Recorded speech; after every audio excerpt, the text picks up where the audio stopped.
Y a-t-il une récession? Le FOMC aura lieu mercredi. Vendredi, les trois sorcières. Le rebond qui a commencé va-t-il continuer? C'est tout ce qu'on va voir aujourd'hui. Alors prêt, c'est parti.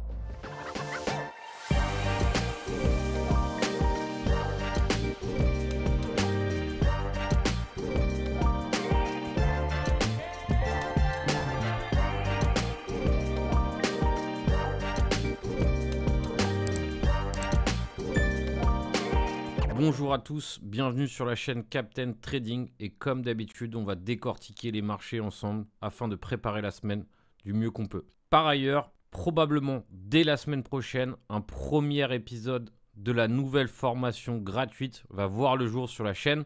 Alors c'est amplement le moment de cliquer sur les notifications et surtout si vous faites partie des 70% qui regardent, consomment ce contenu et qui ne suivent pas la chaîne, eh bien c'est vraiment le moment d'apporter un maximum de soutien pour me motiver à faire cette formation gratuite où je compte bien sortir plusieurs épisodes inédits. Alors, au programme, on fera du Bitcoin, de l'Ether et on verra aussi une ou deux cryptos majeures pour essayer de voir l'évolution qu'on a évidemment suite à cette correction. Alors, belle semaine rebond pour le Bitcoin, on peut l'appeler comme ça.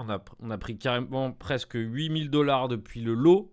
Donc forcément, c'est ce qu'on peut appeler un rebond.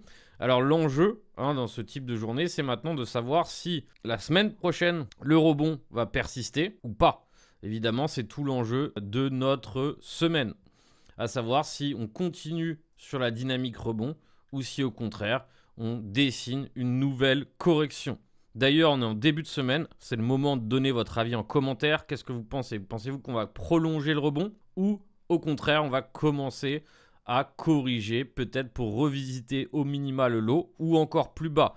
C'est le moment de se mouiller, de donner son avis. On est presque en début de semaine et donc c'est vraiment le moment de confronter son avis à la réalité la semaine prochaine. Alors, personnellement, ce que je pense, c'est que forcément, moi, ce qui m'intéresse, ça va être les datas du début de semaine prochaine. C'est-à-dire que pour l'instant, c'est encore dur d'anticiper, on va dire, ce qui va se passer la semaine prochaine.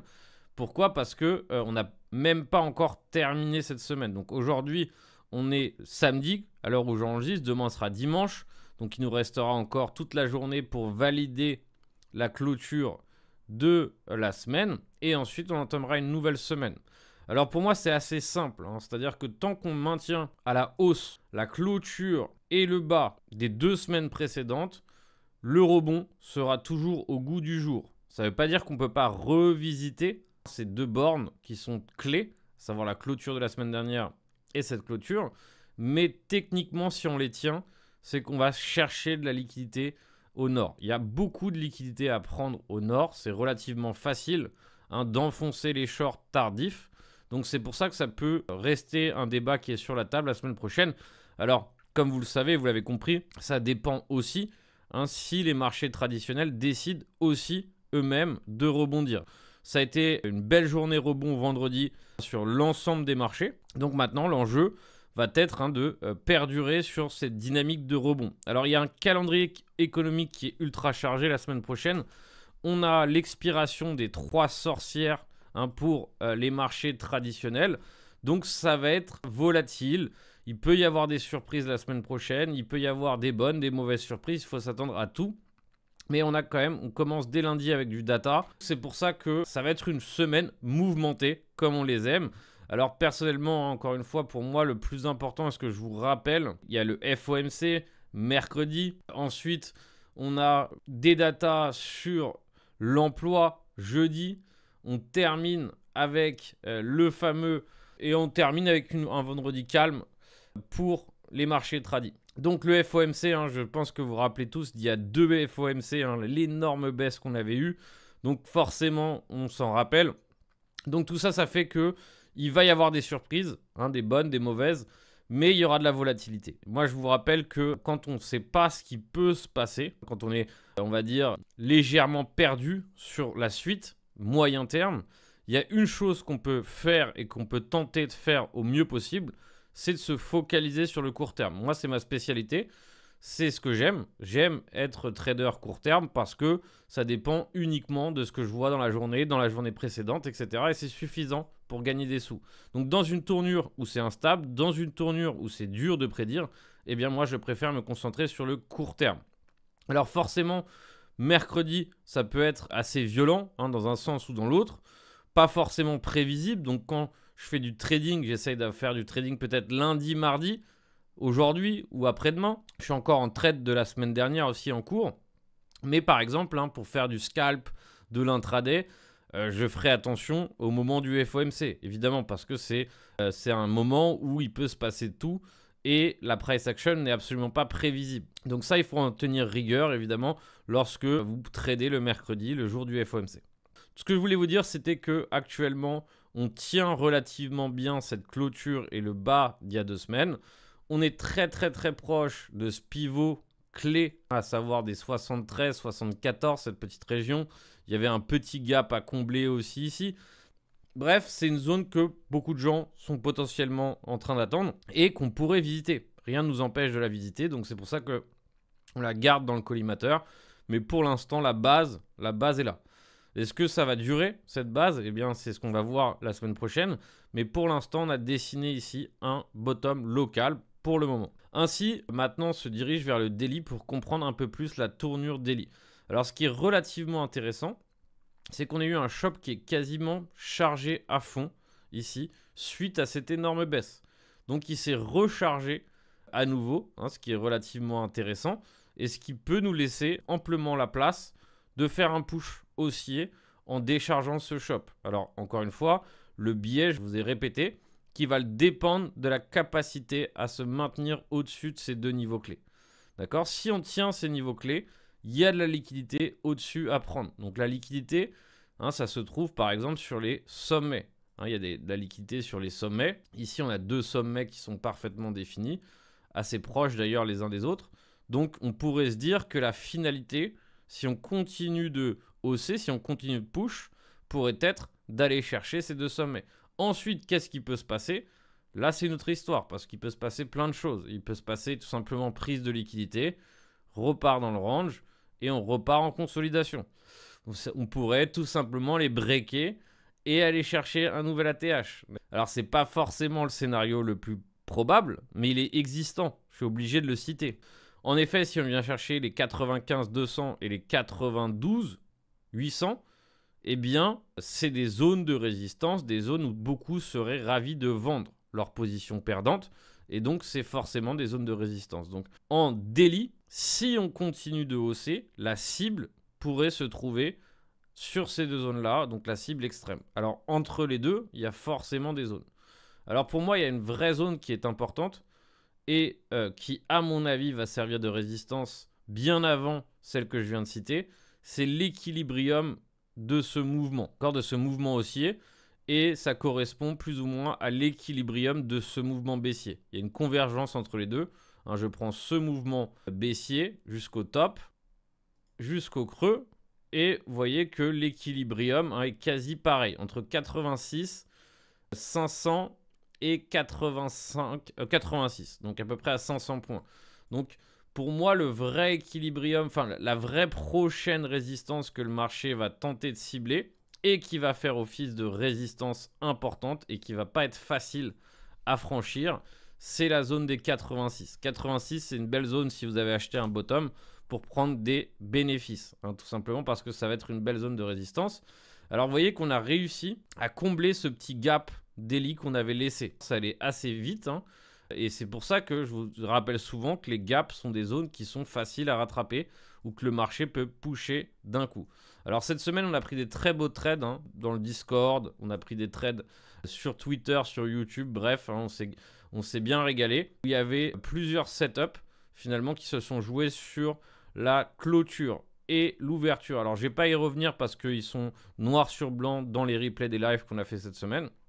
Mais en tout cas, on a réussi à franchir ce gap. Donc, cette zone de liquidité, on la sort, on la compte plus. Elle est plus existante. Ça y est, on a comblé le gap.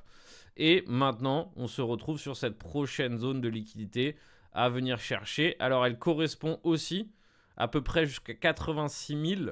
Hein, c'est là où on a le gap CME futur qu'on n'a pas encore complètement comblé. D'accord? Et on l'a quasiment comblé dans sa totalité. mais l'extrémité se trouve ici à 85 900, quasiment 86 000. Donc c'est une belle zone qui est maintenant notre prochain objectif. Et encore une fois, hein, comme à chaque fois, maintenant c'est un jeu de patience. Voir qu'est-ce qui va se passer sur cette zone de résistance.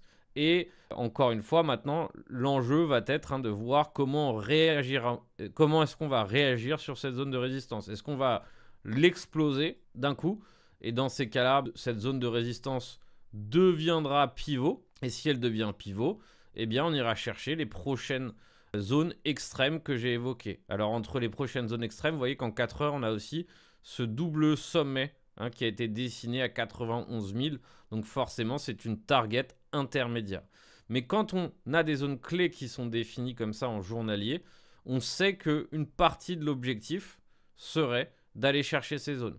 Alors, on peut très bien, et encore une fois, c'est tout à fait possible, commencer à hausser légèrement, venir chercher un petit retest des 80 500, pourquoi pas ici même du creux des 79 900, réagir fortement et retenter tout simplement d'aller chercher d'abord la zone médiane comme on a évoqué précédemment à 86 500 plus ou moins, et ensuite évidemment push vers le reste. C'est tout l'enjeu d'un range, et lorsqu'on sait comment tout simplement jouer les rebonds et jouer le range, eh bien on est tout à fait à l'aise avec la suite des événements. C'est juste laisser la price action parler, attendre que des zones clés soient touchées, et une fois que ces zones clés sont touchées, eh bien on sait comment faire face à tout ça.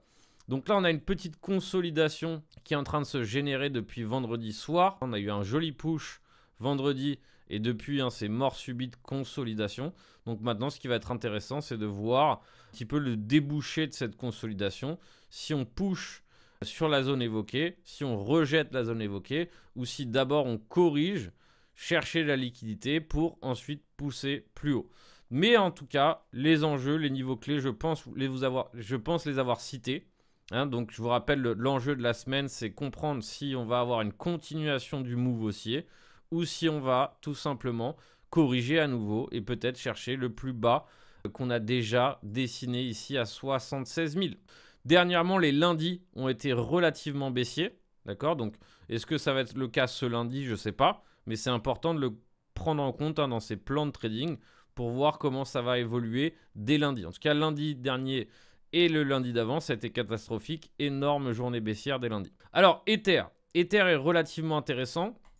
Toujours moins fort. Toujours beaucoup moins fort. D'accord? Il faut savoir qu'on n'est pas du tout dans la même conjoncture graphique que le BTC. Le BTC a réussi à reprendre la semaine dernière, a réussi à pivoter au-dessus de sa clôture weekly. Et l'Ethereum, lui, ne l'a pas encore fait. D'accord? On est encore largement en dessous de la clôture et du bas de la semaine dernière. Donc, on va voir aussi ce qu'il joue dans les prochaines 24 heures. Mais maintenant, l'enjeu pour lui, ce qui va vraiment créer un possible mouvement piège et donc une petite explosion. Explosion, n'exagérons rien parce qu'on revient évidemment d'une baisse démentielle. Mais ce qui va créer un mouvement contre-tendance, à mon avis, ça va se jouer sur la capacité ici de franchir la clôture et le bas d'il y a 2 semaines. Là-dessus réside beaucoup de liquidité. Donc, les zones de liquidité, je les ai évoquées ici, on va les voir en daily. Et donc, si on arrive à pousser au-dessus de cette zone, c'est là que ça peut être un enjeu intéressant. Alors, moi, je suis en trade depuis jeudi. Jeudi, j'ai partagé un plan noir sur blanc sur Twitter, les réseaux et même sur YouTube en live, où on est venu chercher ici un scénario d'Inside Day.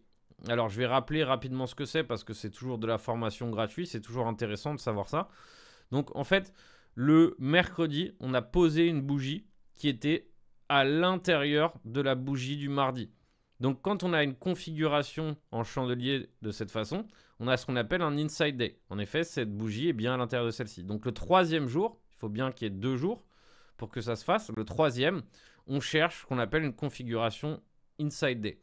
Donc, la config Inside Day est assez fréquente de se passer de cette façon. Quand on casse ou quand on tente de franchir une des 2 extrémités de l'Inside Day, c'est souvent pas un breakout, mais quand on casse l'une des 2 extrémités de l'Inside Day, il y a souvent ce qu'on appelle un piège. C'est-à-dire que si on vient chercher le bas de l'inside day et qu'on remonte instantanément, c'est souvent un piège qui nous mène vers l'autre extrémité pour potentiellement peut-être un breakout. Et si on avait fait la même et qu'on serait venu chercher le haut de l'inside day et qu'on aurait réintégré immédiatement, souvent c'est un pattern qui nous amène vers l'autre extrémité, voire un breakdown. Là, ce qu'on a fait, c'est qu'on a réagi au point près sur l'extrémité et on a rebondi. On n'a pas encore réussi à franchir l'extrémité, mais il faut savoir que ce petit mouvement intraday, c'est quand même un 6% depuis le top. Et que si on continue tout simplement d'aller chercher de la liquidité, parce que là on a de la liquidité sur les 19,41 et évidemment sur tous ces sommets qui ont été dessinés à 19,65, eh bien ça nous fera un joli move. Mais maintenant, encore une fois, ce qui va vraiment être intéressant, c'est tout ce qui va se passer au-dessus de 19,62. Pourquoi? Parce qu'un push assez violent au-dessus pourrait tout simplement nous donner un petit punch haussier et on irait chercher peut-être la liquidité vendeuse ici des 2151. Alors pareil, entre les deux, il y a toujours une zone et ce que j'appelle la zone médiane, c'est aussi une zone de résistance. Donc la zone médiane tombe environ à 2164. À 2064, je veux dire, on peut très bien la mesurer aussi pour être encore plus précis. Mais pour moi, la zone médiane tombe exactement là où j'ai mis, plus ou moins, à quelques points près. Donc 2064, ça sera aussi une résistance intermédiaire, mais l'extrémité maintenant du move se situera à 2161. Alors pensez-vous que ce scénario est possible la semaine prochaine ou au contraire on va continuer de corriger pour Ethereum? Je vous laisse commenter votre avis, ça vaut de l'or, c'est intéressant, je vous donne mon avis tous les jours. N'hésitez pas évidemment à me partager le vôtre. Encore une fois, je peux me tromper, je vous le dis souvent. Et là, c'est pareil pour ce qui rend cette hypothèse plausible ou faisable, c'est la capacité de maintenir les 18-22. On peut très bien revisiter les 18-22, mais il faut que ça soit rapide. Il faut que ça soit de la prise de liquidité et ensuite un rebond immédiat. Sinon, forcément, on aura de fortes chances. Alors, ça ne veut pas dire qu'on ne peut pas avoir un rebond à nouveau à 2780. C'est possible. Mais en termes de proba, ça sera moins probable, ou en tout cas ici on a commencé à envoyer une petite tendance H4, donc l'idéal c'est qu'on maintienne cette tendance H4 pour aller chercher cette liquidité et avoir le fameux push dont je viens d'évoquer. Voilà un peu tout pour Ether, donc assez intéressant. Pourquoi? Parce que ça nous fait de la vol. Qui dit vol dit opportunité, et qui dit opportunité dit argent. Donc je vous le répète assez souvent, laissez vos sentiments d'investisseur de côté. On a un marché qui n'est pas forcément beau pour vos investissements. Alors, sauf pour ceux qui ont gardé des cartouches et qui continuent leur DCA dans des valeurs auxquelles ils croient. Moi, je le dis souvent, plus ça pue, mieux c'est. Quand on rentre en tant qu'investisseur, il vaut mieux rentrer quand ça ne donne pas envie. C'est toujours mieux. Et ça sera toujours quelque chose qui, si vous choisissez bien vos actifs, qui paiera à l'avenir. Mais pour l'instant, il faut complètement essayer de penser à autre chose. Là, ça y est, tout le monde parle de récession. Alors certes, ça va mal. Possible récession. Je ne dis pas que ce n'est pas le cas. Dans la tech, la semaine dernière et il y a 2 semaines, il y a eu des énormes vagues de licenciements. Donc Autodesk, HP, il y a eu beaucoup de mouvements là-dessus. Donc forcément, c'est quelque chose qui va se répercuter. Mais c'est possible que le marché commence ou l'est déjà commencé à pricer. Donc c'est pour ça que bien que ça soit mauvais, bien que ça soit la récession, plus on en parle que ça soit mauvais et plus tout le monde pense que ça soit mauvais et mieux c'est. Encore une fois, malheureusement, j'ai pas de boule de cristal, je lis pas dans l'avenir. Moi, ce qui m'inquiète, c'est ce qui se passe sur le court terme pour tenter de gagner sur du court terme. Je vous rappelle que vos gains que vous faites sur le trading, vous pouvez très bien vous en servir pour investir et donc profiter de cette tournure baissière pour investir plus. Mais personnellement, en tout cas, pendant que tout le monde était en train de parler de top, de cycle ou de bottom ou de peu importe, ici, il y avait quand même 300 points, quasiment 200 points depuis le bottom à prendre sur Ether. Il y a des opportunités, donc c'est mieux de réfléchir à ce qui se passe maintenant plutôt que d'anticiper des millions de facteurs dont personne ne sait ce qu'on peut en faire ou ce qu'on va faire. Parce que la réalité, c'est que personne ne sait. Ainsi, on se retrouve maintenant avec une analyse Bitcoin faite, un coin Ethereum de fait. Donc je pense que le plan, la ligne de route, la feuille de route, vous l'avez. N'hésitez pas à me dire si vous voulez que je sois plus précis. Ensuite, on passe au plan de la semaine dernière. Donc le plan de la semaine dernière, on est passé à quelques centimes du stop loss. Donc on a eu chaud. Alors en quoi on est passé aussi proche du stop loss? Alors il y a eu beaucoup de mouvements sur Hyperliquid. Donc du mouvement qui a été lié à une whale qui a trouvé une petite faille pour vider les comptes, plus ou moins. Donc allez vous renseigner sur les histoires. Je vous la fais courte.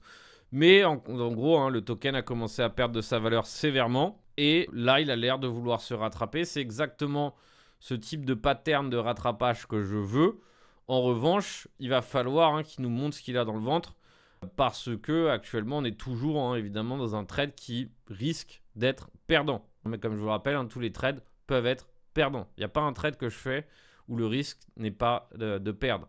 En revanche, ici, ce que j'évite et ce que je fais généralement dans mon trade, c'est que j'évite d'avoir trop de drawdown. C'est-à-dire que ici, certes, le stop loss nous a sauvés, mais on est quand même sous l'eau. Donc ça, généralement, quand je prends des bonnes entrées, c'est un facteur que je tente d'éviter. Tout ça pour vous dire que il faut maintenant patienter. La barre des 15 est importante. C'est elle qui va nous montrer si oui ou non il y a de la capacité à hausser.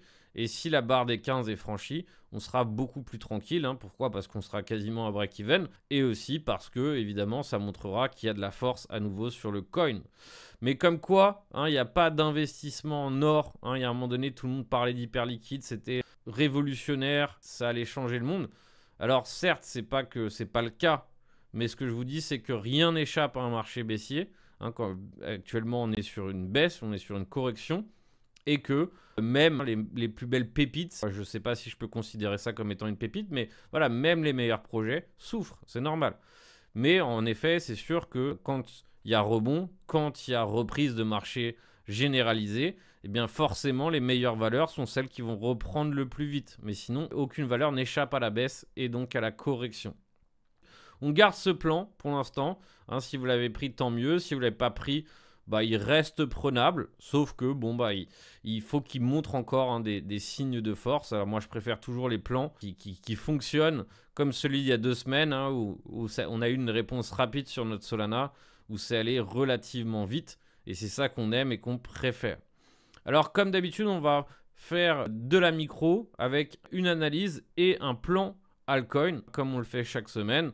On continue les bonnes habitudes. Si ça vous plaît, évidemment, n'hésitez pas à me faire parvenir que ça vous plaît. Pour moi, c'est très important d'avoir vos avis, d'avoir tout simplement des gens qui soutiennent la démarche, de partager des plans. Alors, encore une fois, quand je partage des plans, c'est pas voué à réussir, malheureusement. J'aimerais bien, mais c'est tout simplement du cas pratique. Et même les meilleurs traders du monde n'ont pas un pourcentage ou un taux de réussite de 100%. N'oubliez jamais. Ici, j'ai choisi le Tao, donc un coin qui est très demandé, un coin que la communauté aime, donc on va en parler et on va établir un plan de trading sur le Tao. Alors je dois admettre qu'il n'est pas forcément ultra facile à trader. Il offre des complications parfois et à pas mal de moments, je me suis fait un peu piéger sur le Tao, donc je prends le risque en partageant cette analyse de Tao. Mais j'aime largement ici ce qu'il est en train de dessiner ici.